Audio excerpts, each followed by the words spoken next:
Good morning and welcome to this week's edition of Tourismus Namibia. This is now our second time that we don't only record for our Facebook broadcast, but also for our broadcast that goes into television, that's NTV, National Television, which is a broadcast which we bring to you on behalf of Namibia Media Holdings. Anyway, my name is Frank Steffen, as you can see on the screen there. I wish you welcome once more. And again, today we bring you topics and then obviously destinations and also some information under to the point. So first up, it's topics.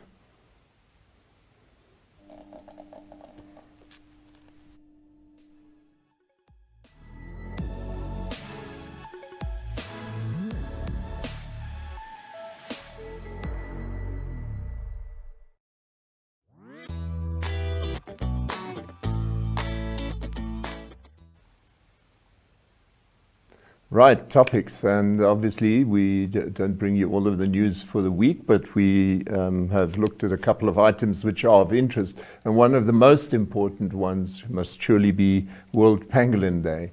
Now, yesterday was World Pangolin Day, and it's the 11th annual World Pangolin Day that was celebrated to date. The day is designed to offer an opportunity for pangolin enthusiasts to join together in raising awareness about these unique mammals and their plight, obviously. So pangolin numbers are rapidly declining in Asia and Africa, and the demand for pangolins comes mostly from China, where pangolin scales are unfortunately believed to be a cure of all sorts, and pangolin flesh is considered a delicacy.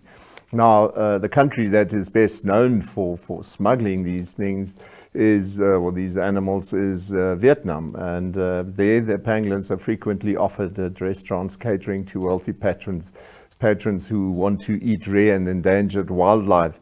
And there's obviously that old saying that, number one, it cures cancer, which it's not proven at all.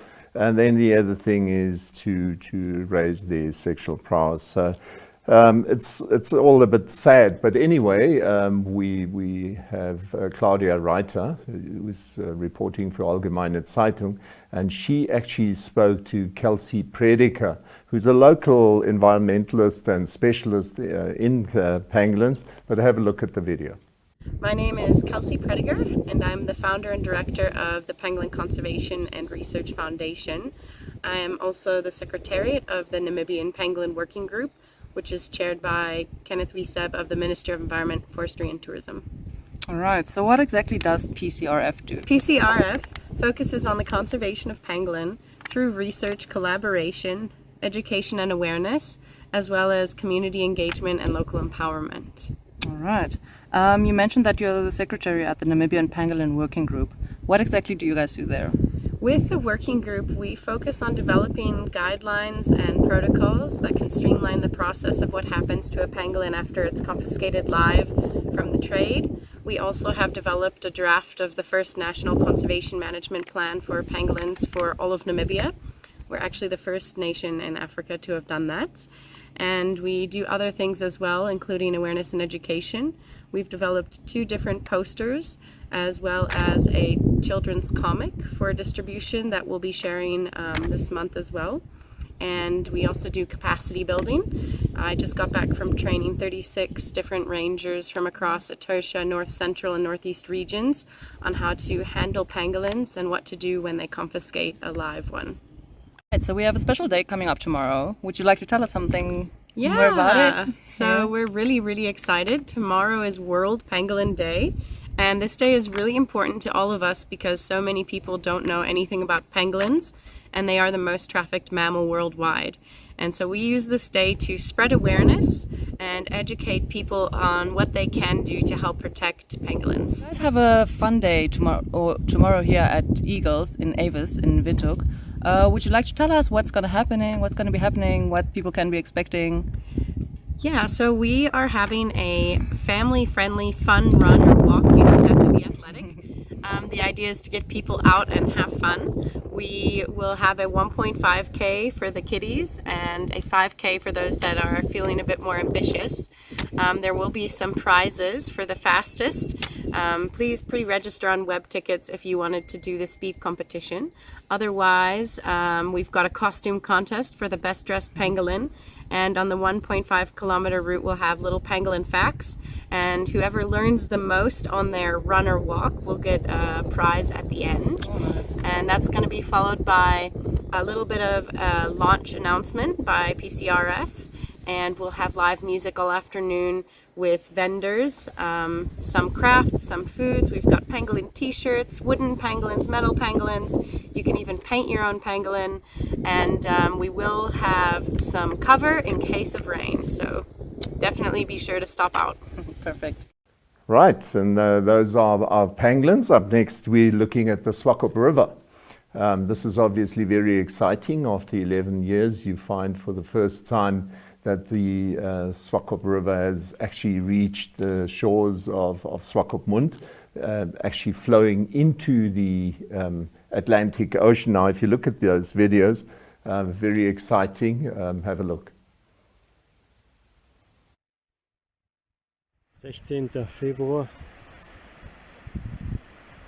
20 vor 7, Swakop Revier, läuft volle Breite auf Pad ins Meer. Er ist schon vorbei, Kramersdorf jetzt, und auf Pad, da ist die Swakop Brücke. Er ist sehr nah bei die Brücke schon.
Nur die Hunde ist auch keine Hunde.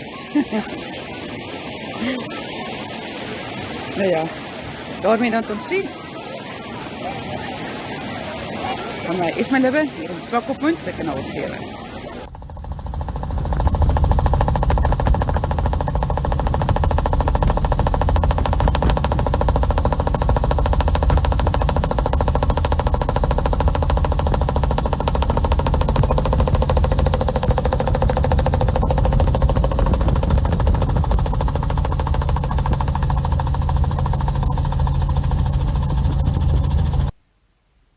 Yeah, well, obviously very exciting stuff. As you could see, the first video was from a German-speaking person that contributed, and it was taken further into the inland, roughly, I would judge, at the height of Kramersdorf. You could actually see the bridge leading to Warfish Bay in the background, and then the latter ones were where the water actually feeds into the Atlantic Ocean. Very exciting stuff for us. Like I said, it's the first time in 11 years, so we are really quite impressed. Right, and then obviously another thing that happened last week, I should say that actually ended yesterday, was the HUN Congress. That's the Hospitality Association of Namibia. This was the first time they had a Congress in 2 years. And you might remember from last week's broadcast where I told you it took place in Lüderitz, I almost said Lüderitzbucht because in German that's what it is. Anyway, with its close proximity to the Zaukaip National Park, which is the previous Sperrgebiet, this is clearly the right place to restart our tourism industry. And the minister actually had a speech prepared for the people who attended, and so we brought that one to you earlier in a broadcast on this internet page, or Facebook page I should say. And like I said, he's actually told them what it is all about, how he sees things. And obviously, because we don't follow that mantra of what happens in Lüderitz stays in Lüderitz, we will compile a complete little video clip for you later this week. As from tomorrow morning, we'll be working on it. And then we will broadcast that on this channel and share it widely so that you've got a rough idea of what happened in Lüderitzbucht.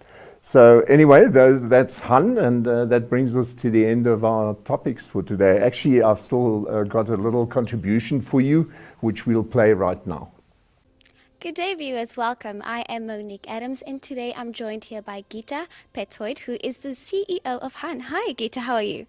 I'm very well. Being in Lüderitz and being surrounded by so many amazing places, I'm very well. Thank you very much. Yeah, just like you mentioned, we're here in Lüderitz. For our viewers that's watching, why are we here? The motto for today is unlocking new horizons. Now, for those people who have a bit of history, this area, so Lüderitz and its surrounding, was locked up by the Sperrgebiet for over 100 years due to the diamond mining and the exclusivity of the area. And in 2019, the Ministry of Environment, Forestry and Tourism launched the new park. The youngest Namibian national park is the Zaukaip, right here in the Karas region. And today we've come together with not only the mining industry but also tourism, the concession holders who will actually unlock the potential of this area in terms of tourism and the potential that is there. And I can only say from what I've seen so far, the potential and the opportunities here are endless, from historical tourism to flora tourism to the excitement of this area and the exclusivity. So I'm really looking forward to discussions today. Interesting. So apart from having those amazing discussions, what else are you looking forward to the rest of the Congress?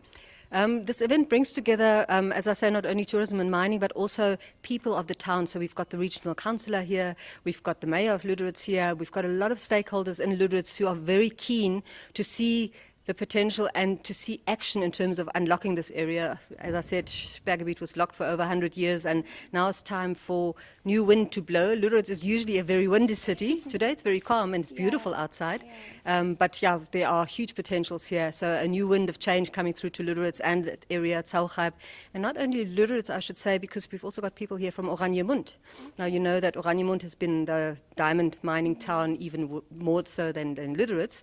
But in 2018, the diamond mining industry indicated that they would very soon reach their end, and tourism is endless. I mean, if we do tourism properly and sustainably, then we've got it forever. And that is the key message that we want to bring across today, is to develop sustainable tourism packages and products for this area. Interesting. So for Namibians, for citizens and, you know, people in the tourism industry, what do you hope they take back from watching this Han Congress that we're having here in Lüderitz? Well, we've got the concession holders. So the Ministry of Environment, Forestry and Tourism has already selected, of the 11 that were initially planned, 5 concession holders who have been given certain areas of the park to do tours with. So we've got the Lüderitz coastal tours, including the Bogenvels and the mining areas of Elizabeth Bay and Pomona. Then we've got the Rota Kam, together with Africa Rock and the biotope of that area between here and Aus. We've got the Sand and Sea up north from Lüderitz. From the Living Edge, Mr. Dausop is going to present his ideas for the concession that he was awarded. Then obviously the very famous Kolmanskop, our ghost town tourism event that has always been there, but they are expanding on their inroads into the park as such.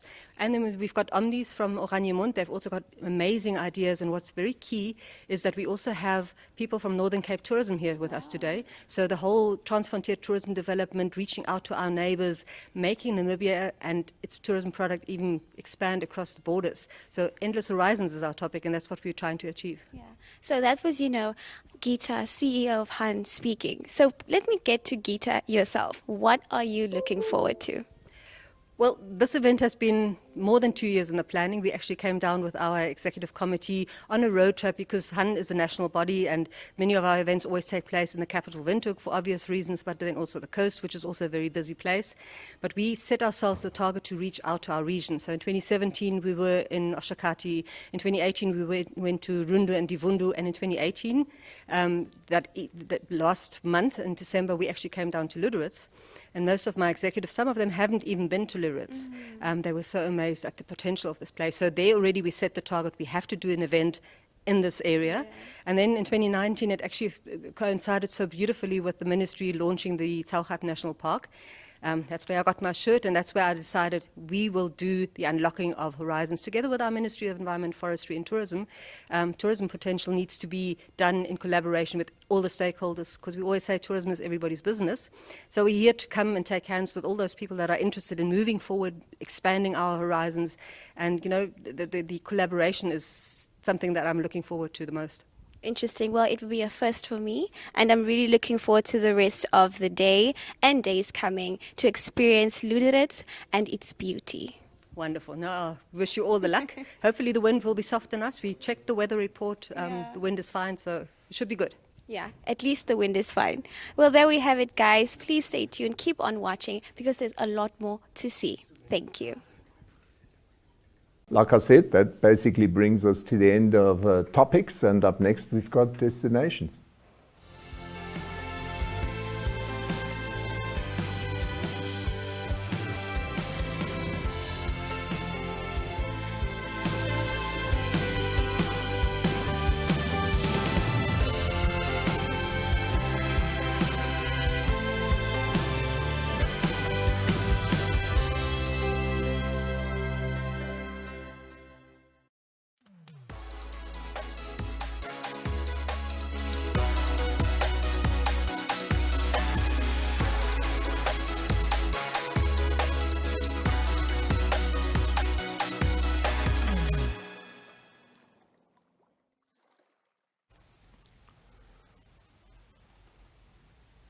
Right, as always, when we bring you destinations, we don't always only bring you places to stay, but also places which you should go to and to experience Namibia.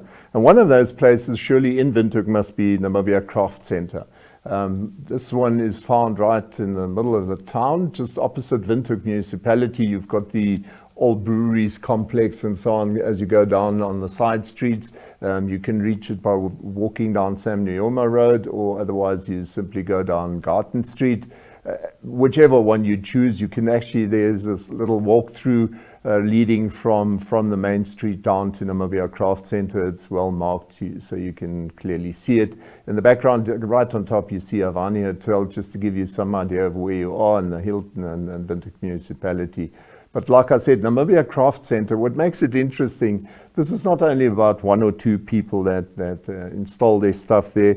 It's with more or less 40 women-owned and community-driven craft enterprises that come from the rural communities and various ethnic groups and projects. This is basically a perfect platform for you as a Namibian visitor to get hold of Namibian handicraft and all types of jewelry and carved items. As you can see, quite an interesting thingy there. Desiree Gazes, or Gazes I should say, visited the centre and brought us the following contribution. My name is Shireen Tuda, and I'm the General Manager at the Namibia Craft Centre. We also have the Ombo Gallery, which is well known for exhibitions. The Craft Centre was started in 1996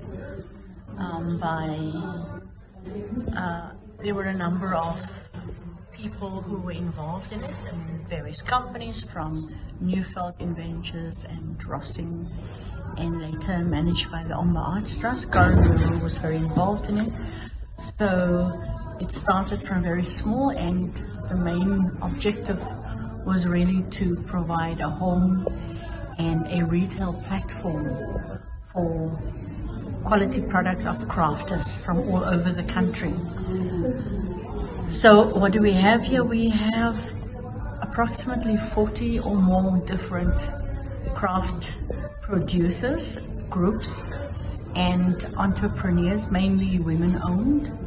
And we have a craft bistro here, which is run by Mr. Urs Gamma, or managed by Mr. Urs Gamma. You know, the Craft Centre it's one of the most visited tourism attractions in Namibia. And we are a Section 21 company, not for gain. We don't get any government support, although we represent the craft and cultural sector in Namibia. I think the Craft Centre impacts about 4,000 to 5,000 crafters all across the country, because crafters and crafts, they don't really have a place to go to. They don't have a ministry as such, or an organization, an umbrella organization that takes care of it. So there are many initiatives all across the country, but it's not really focused. So yeah, the Craft Centre, we try and represent, we set certain criteria, certain standards that our tenants must conform to. This building belongs to Althaven List, so we rent it from the property company Brawl, and we subletted them to all these crafters. So our only income is really from a small markup on the rent, and then from commissions that we get from the gallery, from exhibitions. The Craft Centre is well known worldwide, and it's very well supported by tourists. It's the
Yeah, right. That's Namibia Craft Centre, and well, I certainly have been there, and my wife and I, we've previously bought some stuff that we can actually use at home. So this is not only about tourism, this is really about anything that's typical Namibian, any type of craft work and handiwork. And as you could see, it even includes jewelry and ointments and all types of stuff. So it's really worth a visit. And even if you only go there to have a coffee or have a nice breakfast or lunchtime, whatever. So that's Namibia Craft Centre. Up next, we've got Felix Unite. Now, Felix Unite you find at Noordoewer. There you see I've shown there how close it is to the border crossing, Fjordsdrift and Noordoewer. Obviously, that crossing is called Fjordsdrift in South Africa, Noordoewer in Namibia. And the township or town settlement, whatever you want to call it, of Noordoewer. In the town, you find their one camp, and then they obviously have their lodge, which offers luxurious accommodation, as you can see. So that's further down the road as you go to Aussenkehr. And so, by the way, they also offer exciting canoe trips down the Orange River. But that's not what Monique Adams is telling us more about, but she actually visited the lodge. So have a look. Welcome back, viewers. My name is Monique Adams and I am the South Correspondent for Namibia Media Holdings. Come along with me as I take a full tour of the beautiful, beautiful Felix Unite that is in Noordoewer. So don't go anywhere and enjoy the video. Now we have a look at the Felix Unite camp, which is in the southern part of Namibia in Noordoewer. It's a 13 kilometers drive from the Namibian border. They have standard cabanas. The first 10 Orange River standard cabanas in southern Namibia are situated on the banks of the Orange River. The remaining 7 rooms high up on the hill overlooking the river. The standard cabanas are available on a bed-only accommodation basis. All meals are available at the restaurant. Then we have the beautiful honeymoon suite. The luxurious accommodation of the Orange River honeymoon suite boats a tastefully designed full bathroom and breathtaking views. The honeymoon suite room includes air conditioning, ceiling fans, and a mini bar fridge. They also offer 100% cotton paracal linen, adorning a queen-size bed with extra length. It also has a comfy lounge area with large sliding doors that open up to the best views available for the romantic getaway.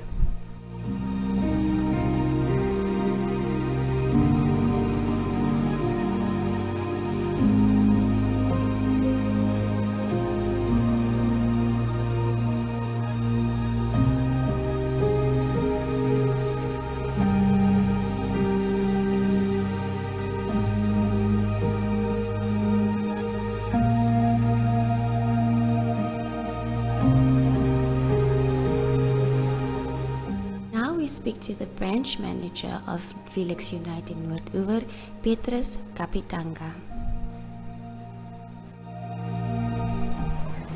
Okay, my name is Petrus Kapitango. I'm the River Operations Manager and as well the Assistant Manager here at Felix Unite River Adventures. Our main activities is we do canoeing on the Orange River. We do day trips, we do 2 day trips. But the most active one is the 4-day trip down the Orange River, which is about 69 km from here up to the end point. We do have rooms as well. We have 21 rooms. Mostly is for our clients that do the canoeing, but also we also cater for people who just want to come stay 1 night or 2 nights, or some even come book for like a whole week. They just come stay here for a whole week along the Orange River. So we cater them. We have a restaurant, we have a bar, we have a swimming pool. So yeah, it's very nice. Everyone is welcome. From small to old, doesn't matter the age or how old you are welcome. Look at that beautiful view of the Orange River overflowing alongside the lodge.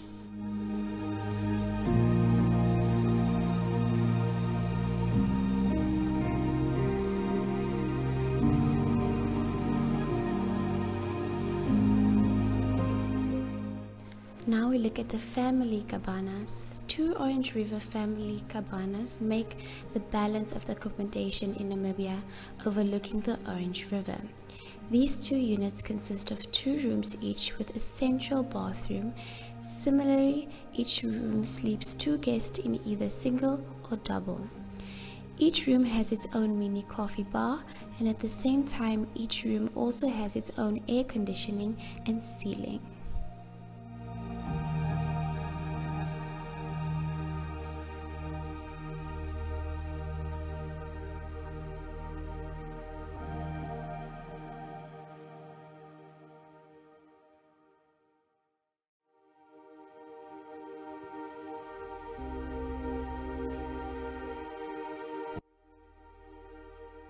Felix Unite also offers activities like canoeing, and this is the place where the instructor demonstrates and explains the guest that's about to do canoeing on what to expect and give them the safety measures.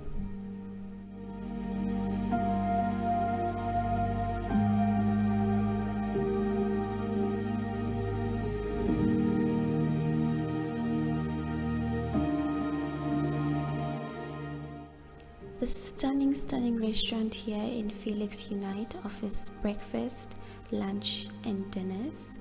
The setting is open plain, lots and lots of space and several windows, so you don't miss that beautiful sunset or beautiful sunrise on the Orange River, and just look at that beautiful landscape overlooking the Orange River.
This is the pathway we took when walking to the family cabanas on top of the high hill overlooking the Orange River and the beautiful scenery at the Felix Unite.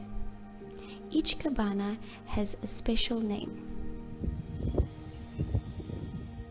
Apart from beautiful rooms, the Felix Unite also offers a camping site.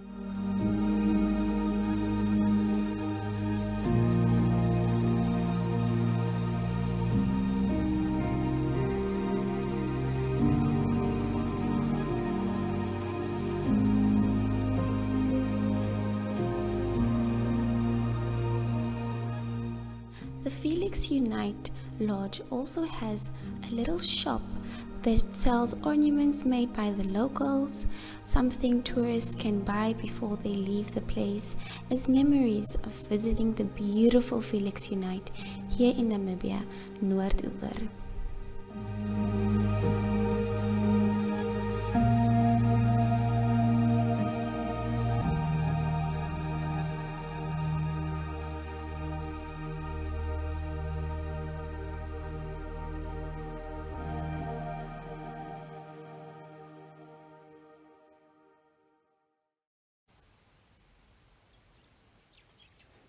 Yeah, that was Felix Unite. As you could see, Monique was clearly impressed, otherwise that video wouldn't have been as long as it is.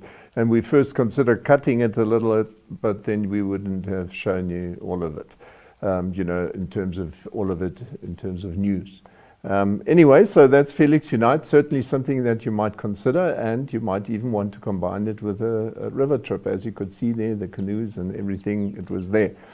Those are the destinations for today. Up next, we've got To The Point.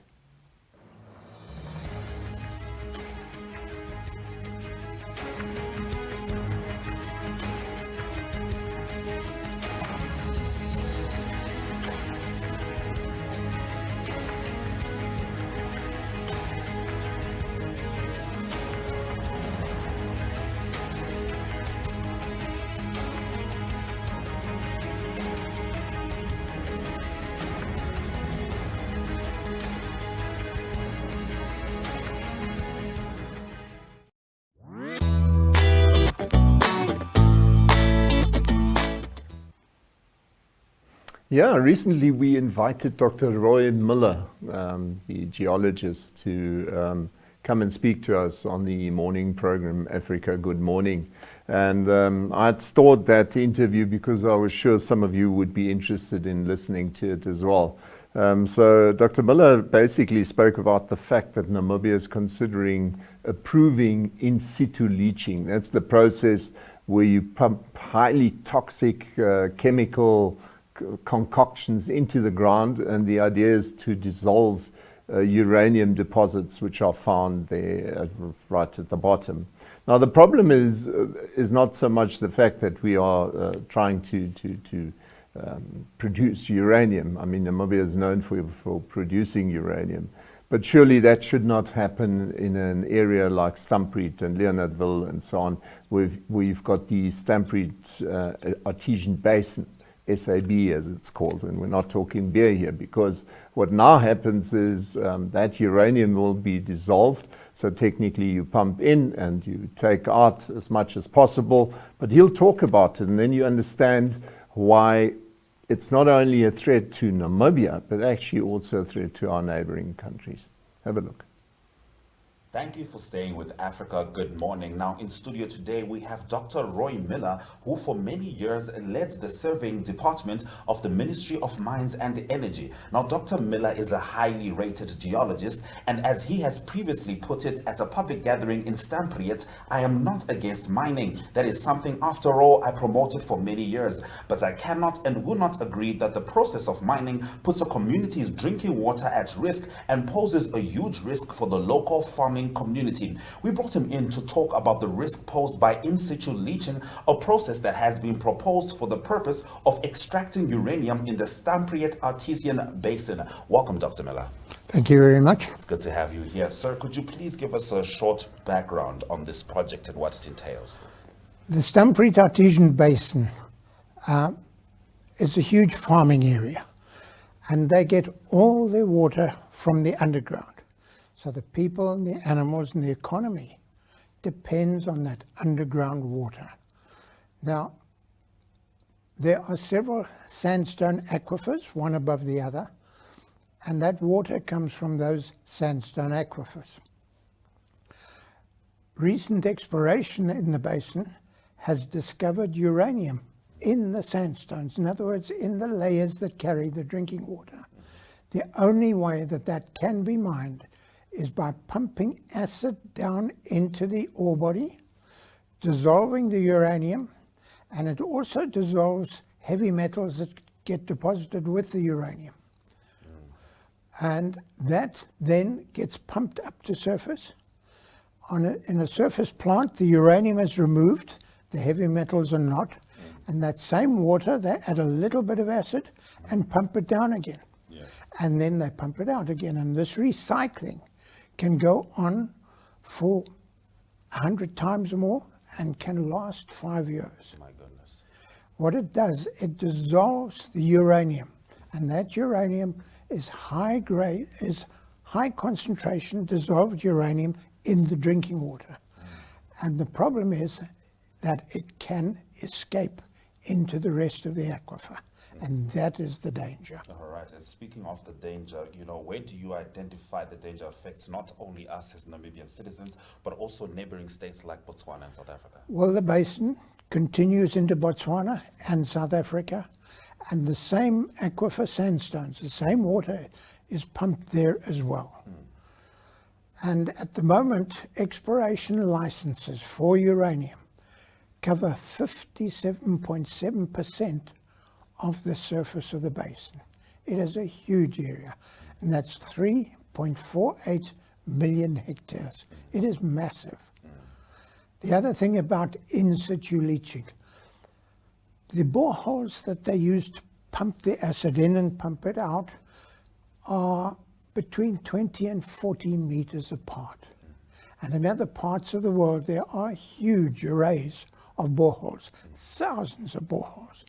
So the chances of leakage of dissolved uranium in the drinking water into the rest of the aquifer and into aquifers above and below is, unfortunately, is there, cannot be avoided. All All right, so looking at all of this from a broad perspective, what would you suggest the government does? Right, there are three things. The government is responsible for preserving a critical, permanent resource. That resource is the lifeblood of the people, the animals, and the economy of that region. The government is also responsible for ensuring the health and safety of its people. And that is far, far more important than short-term profits from mining.